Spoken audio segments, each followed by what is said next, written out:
اچھا ہمارے یہاں جو آذربائیجان سے آج مہمان آئے ہوئے تھے پروگرام میں، انہوں نے پروگرام میں بھی ذکر کیا کہ ابھی جو ریسنٹ جنگ ہوئی آذربائیجان کی، تو ہم تو پڑھتے تھے اس وقت تو سمجھتے کہ شاید کوئی ایگزیجریشن ہے کہ اس میں پاکستان نے بہت زیادہ ان کی سپورٹ کی. تو انہوں نے آتے ہی پہلی بات اسی سے کی کہ پاکستان نے جو ہے اس جنگ میں ہمارا بہت ساتھ دیا اور اس پہ ہم بہت زیادہ مشکور ہیں، اور پاکستانیوں کے ساتھ ہماری بہت زیادہ محبت تو پہلے بھی تھی اور وہ مزید بڑی ہے اس سے. تو یہ واقعی فیکٹ تھا. میں تو خاص سوشل میڈیا پہ سمجھتا ہوں کہ ہمیں لوگ ڈنگے مار رہے ہیں جی کہ ہمارا بھی کوئی کردار تھا وہاں پہ. اصل میں وہ اقبال نے کہا تھا نا کہ سارے جہاں کا درد ہمارے جگر میں ہے. تو پھر وہ کہ چبے کانٹا جو کابل میں، تو ہندوستان کا ہر پیر و جوان پہ. علامہ اقبال نے ایک ان علاقوں کے حوالے سے ایک بڑی اہم بات کہی. جی، انہوں نے یہ کہا تھا کہ کشمیر میں آزادی کی لہر اس وقت اٹھے گی جب یہ جو اسلامی ریاستیں ہیں، 5 اسلامی ریاستیں تھیں جی، جی، جو یو ایس ایس آر کا حصہ تھی. جی. یو ایس ایس آر جو ہے نا، پہلے تو اصل میں تو رشیا تھا. جی، رشیا نے پہلے یوکرین کو ساتھ ملایا، آج کل تو ان کی جائے گا ان کے ساتھ، لیکن انیشیلی یہ بڑے ویری گڈ فرینڈس. جی، تو انہوں نے یوکرین کو ساتھ ملایا، اور اس کے ساتھ ہی ایک اور چھوٹی سی ریاست ہے بیلو رشیا. یہ 3 جو ہے نا، روس، یوکرین اور بیلو رشیا، یہ پہلے خود متحد ہوئے. جی، اس کے بعد انہوں نے دائیں بائیں کی ریاستیں جو ہے نا ان پہ قبضہ کرنا شروع کیا. تو 5 یہ مسلمان ریاستیں تھیں، جس میں کرغیزیہ تھا، ترکمانستان تھا، ازبکستان تھا اور قازقستان تھا، اور 3 وہ کاکیشین سٹیٹس تھیں جس میں آذربائیجان اور جارجیا اور ایک اور تیسرا ملک ہے آرمینیا. تو یہ 3 جو ہے نا یہ کاکیشین سٹیٹ کہلاتی ہیں. اور اس کے علاوہ 3 سٹیٹس اوپر تھیں جو کہ کرسچین سٹیٹس تھی، لیٹویا، بولیویا اور ایک اور تھی. اچھا دیکھیں، اور یہ تو تقریباً 70 سال روس کا ان کے اوپر غلبہ رہا. اس تمام عرصے کے دوران ویسٹرن جو کنٹریز تھے، انہوں نے وہ جو 3 ریاستیں تھیں نا جو کہ کرسچین سٹیٹس تھیں، ان کے اوپر روس کے قبضے کو کبھی تسلیم نہیں کیا. دے ور ناٹ بادرڈ کہ یہ 5 مسلمان ریاستیں ہیں اور یہ 3 کاکیشین سٹیٹس ہیں. تو یہ 5 اور 3 8 اور 3 11 اور 3 14 یہ خود جو ہوتے. تو یہ 70 سال. تو اب دیکھیں، جب علامہ اقبال نے یہ بات کی تھی، اس وقت کسی کو پتہ نہیں تھا کہ ہمارے شمال میں یہ کچھ مسلمان ریاستیں بھی ہیں. یہ تو جب یو ایس ایس آر ڈس انٹیگریٹ ہوا ہے تو پھر ہمیں پتہ چلنا شروع ہوا کہ اچھا یہ کوئی قازقستان بھی ہے، کوئی ترکمانستان بھی ہے. حالانکہ یہ جو ہمارے مغل آئے تھے یہ تو ادھر ہی سے آئے تھے. اور ہمارا جو بہت سارا لٹریچر ہے، حدیث جو ہے، بخاری شریف جو ہے consider to be the most authentic book, وہ جو ہے نا وہ بخارا میں لکھی گئی تھی. جی بالکل. ترمذی کی بھی ایک حدیث ہے، یہ بھی وہیں سے لکھی گئی تھی. اسی طرح سے مطلب یہ جو بابر تھا یہ خود جو ہے نا یہ ازبک تھا. جی. تو یہ جب آئے تھے تو یہ اپنے ساتھ اپنا کلچر بھی لے کے آئے. وہ کیا اس کے علاقے کا نام آپ بتاتے ہوتے ہیں؟ Fergana. He was born in Fergana. جی. وہ ایک بڑا خوبصورت یعنی وہ علاقہ. آج کل کس جگہ پہ ہے یہ؟ کس ملک میں آتا ہے فرغانہ؟ اسی میں آتا ہے نا، ازبکستان. اچھا، ازبکستان میں آتا ہے. تو وہ جب یہاں آئے نا تو اس کے ساتھ ایک جنرل تھا بابر کے ساتھ. اس نے کہا یار یہ کس ملک میں آ گئے؟ چونکہ وہ جو ہے نا علاقے ٹھنڈے علاقے، مطلب موسٹ آف دی ٹائم تو وہ معتدل رہتے ہیں یا پھر سردی زیادہ پڑتی ہے. تو یہاں پہ بڑی سرد گرمی، اور اس موسمی حالات کی وجہ سے یہاں کے لوگ جو ہیں وہ دھوتی پہنتے تھے، اور عورتیں بھی دھوتی پہنتی تھیں، اور اسی کو وہ اڑس کے اپنا کھیتوں میں کام کیا کرتے تھے. تو اس نے کہا کہ یار یہ کیسے لوگ ہیں، ان کو نہ کوئی پہننے کا کوئی ذوق ہے، نہ ان کو کوئی کھانے پینے کا شوق ہے. وہ کھانے پینے کی اس نے اس لیے بات کی کہ یہاں کی میجورٹی چونکہ ہندوؤں پہ مشتمل تھی، تو ہندو چونکہ گوشت نہیں کھاتے، ویجیٹیرین، وہ دال اور سبزی کھاتے ہیں. اور مسلمان کا تو اسلام ہی پورا نہیں ہوتا جب تک کہ گوشت نہ شامل ہو. تو یہ کھانے وہ لے کے آئے اپنے ساتھ.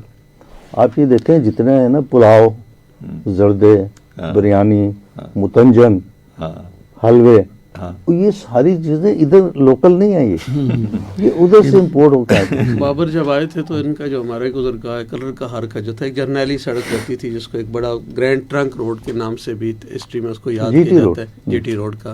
تو اس کا جو ان کا پڑاؤ تھا بابر کا, وہ کلر کہار میں تھا. ہاں جی, تخت بابری ان کا ابھی بھی وہ یادگار ہے جہاں پہ بیٹھ کے اس نے اپنی سپاہ سے خطاب کیا تھا. اور اسی وقت پھر انہوں نے ایک باغ صفا کے نام سے ایک باغ بھی وہاں قائم کیا. تو وہ ابھی بھی جب جاتے ہیں تو وہ پورے کلر کار کا نظارہ وہاں تخت بابری سے ہو رہا ہوتا ہے. تو وہ یادگار, اور اس نے اپنی تذکرہ بابری کتاب میں بھی ذکر کیا تھا, ایون ہار بچہ ایک کشمیر است.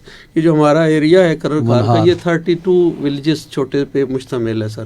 کلر کار سے لے کے اس کی اینڈ باؤنڈری یا منارہ, تو وہاں کا جو ایٹماسفیئر ہے یا وہ جو پہاڑی علاقہ ہے ہمارا, تو اس کو اتنا پسند آیا کہ اس کو یہ ہوا تھا کہ ایون ہار بچہ ایک کشمیر است. تو اس نے اس کا اپنی تذکرہ بابری میں بھی اس کا ذکر کیا تھا. اور وہاں پہ وہ تخت بابری جو وہاں پہ اس پہ کسی سلیب پہ پوری ہسٹری بھی لکھی ہوئی ہے, پورا وہ بنا ہوا ہے سارا. ابھی تو ایک میوزیم بھی بنا دیا گیا وہاں پہ, کہ وہاں جو نوادرات نکلے ہیں بہت دراز سے, جو قیمتی نوادرات ہیں وہ سارے وہاں موجود ہیں, فاسلز وغیرہ. تو وہ بھی تخت بابری کے بالکل ساتھ وہ ایک میوزیم بنا دیا گیا ہے, جتنی کلیکشن ہے وہاں پہ موجود ہے.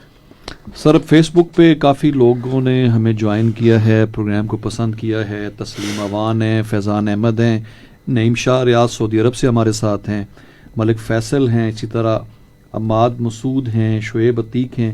اور اسی طرح بچوں کی اسکول کی جو چھٹیاں ہیں یہ ختم ہو گئی ہیں, تو تھوڑا سا چونکہ سردی بھی بہت زیادہ ہے, تو اس حوالے سے بھی کسی نے کہا جی کہ تھوڑا بہت اظہار خیال کریں. میرا بچہ جو ہے اس نے کل اسکول جانا تھا, تو صبح اس کا موڈ نہیں ہو رہا تھا اتنی چھٹیوں کے بعد جانے کا. تو میں نے کہا یار میں نے کہیں پڑھا تھا کہ شاید یہ ایکسٹینڈ ہو گئی ہیں چھٹیاں ایک ویک کے لیے. تو بڑا خوش ہو کے سو گیا. بعد میں جب میں باہر آفس کے لیے نکلا تو پتہ چلا اسکول کھلے ہوئے سارے.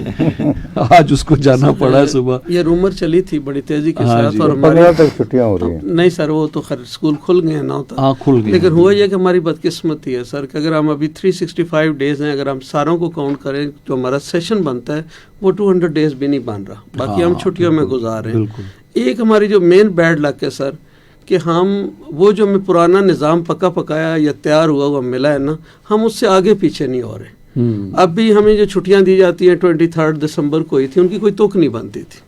آپ ابھی انڈیا کا چیک کر جنوری میں سردی زیادہ پڑتی ہے. اب انڈیا میں سر 1 جنوری سے آئی تھنک سو جہاں تک میری معلومات ہے 31 تک چھٹیاں ہیں سر.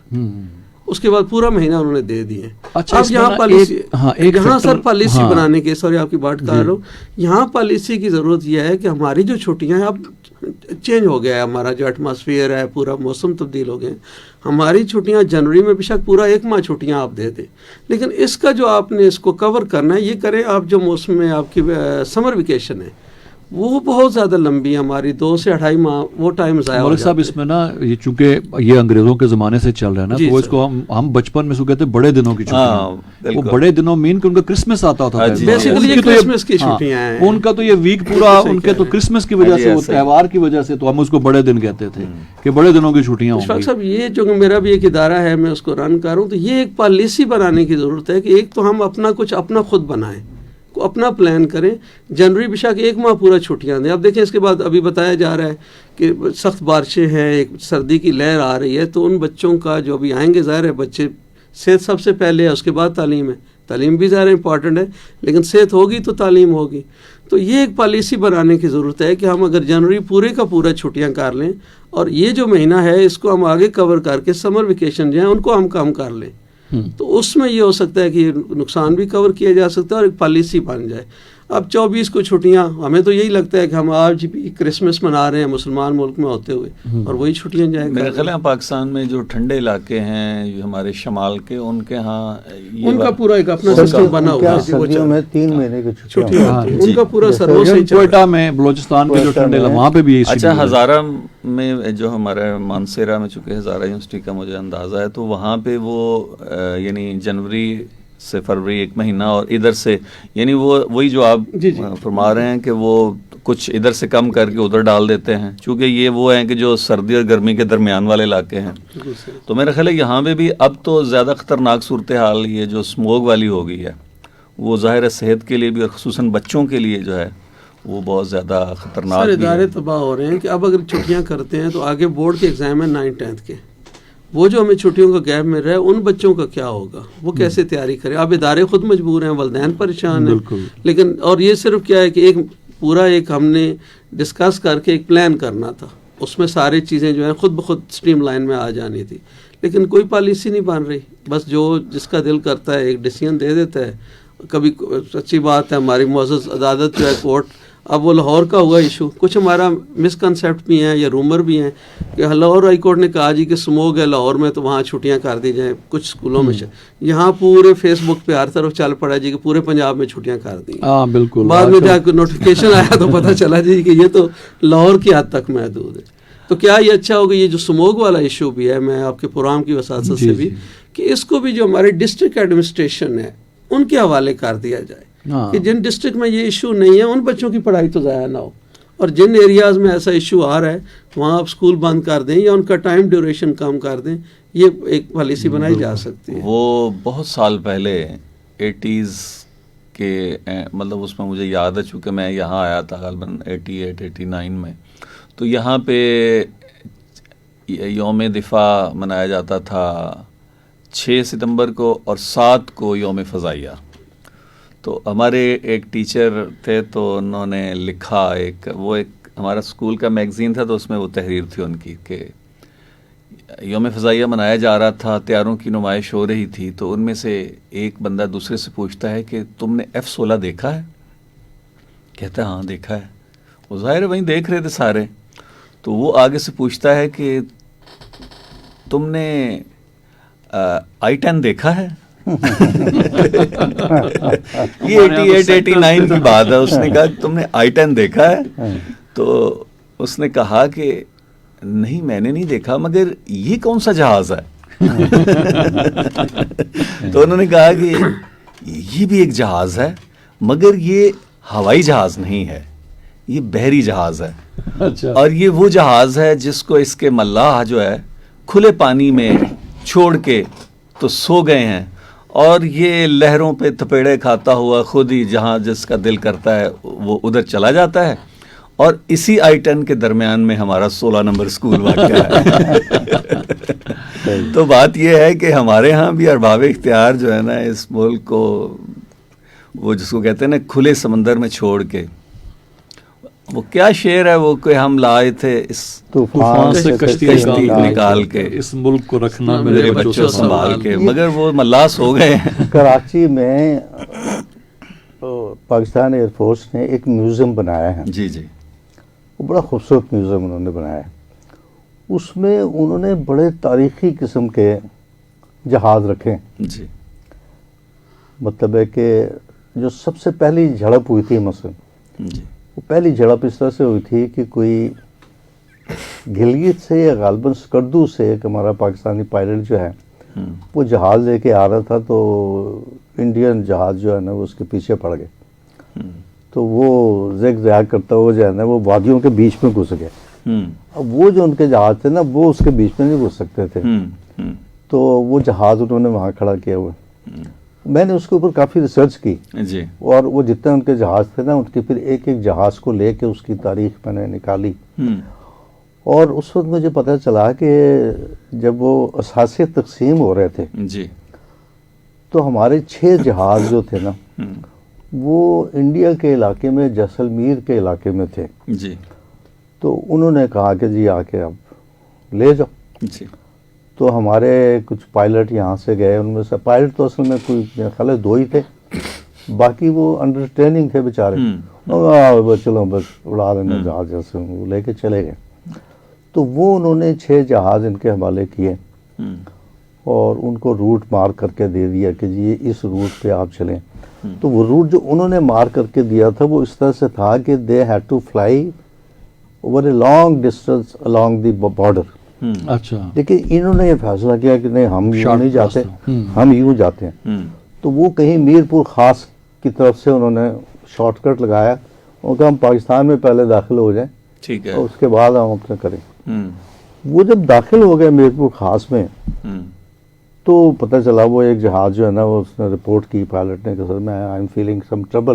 ہم، تو میں تو اترنے لگوں ہم، تو وہ کہیں اتر گیا تو باقی لوگ بھی اتر گئے. تو دیکھیں لینڈ کر کے انہوں نے جب انہوں نے لینڈ کیا اور جب انہوں نے اس کی انسپیکشن کی تو پتہ چلا کہ انڈینز نے ان کے جو فیول ٹینک تھے اس کے اندر چینی ڈال دی. اوئے ہوئے. اچھا. کہ وہ چینی جب تک تو وہ مطلب ہے کہ بھرا ہوا تھا اس کا فیول سے ہم، تو وہ چلتا رہا جی. لیکن جب وہ آخر میں آنا تھا تو وہ چینی ہاں. مل کے تو اگر وہ لانگ روٹ اختیار کرتے تو پھر وہ راستے میں تو راستے میں کہیں تباہ ہو جاتے. تو یہ میں نے اس میں لکھا تھا کہ یہ بھارت کی طرف سے پاکستان کو پہلا تحفہ تھا جو انہوں نے چینی کا تحفہ انہوں نے ہمارے جہازوں کی ٹینکی میں چینی ڈالی. ہم دعا کرتے ہیں کہ ان کی ٹینکوں میں کیڑے پڑے. اچھا ابھی پروگرام کے ختم ہونے کا وقت ہو گیا ہے. ناصر ملک ہیں, امین عامر احمد خان ہیں, عدیل عباسی ہیں, راجہ سہراب, حارث ملک, انہوں نے پروگرام کو پسند کیا جی. فیس بک پہ بہت بہت شکریہ ان تمام حضرات کا کہ جو ہمارے پروگرام دیکھتے ہیں, پسند کرتے ہیں. اور آج کیجول ٹاک میں حسب معمول ہمارے ساتھ موجود رہے کرنل اشفاق, اکرام سلاری صاحب, آج ملک خالد ضمیر صاحب بھی تشریف لائے. آپ کا بھی بہت بہت شکریہ سر تشریف لانے کا. اور ملک صاحب سے ایک تفصیلی ملاقات انشاءاللہ ایک اور پروگرام میں آپ کے ساتھ کرائی جائے گی. عرفان بھٹی کو رفا FM 102.2 کے اسٹوڈیو سے اجازت دیجیے گا. میں ذکر کرتا چلوں کہ یہ پروگرام آپ تک پہنچانے میں ہمیں معاونت حاصل رہی ہمارے براڈ کاسٹ انجینئر جناب واجد محمود کی. ان کا بھی بہت بہت شکریہ. اللہ حافظ.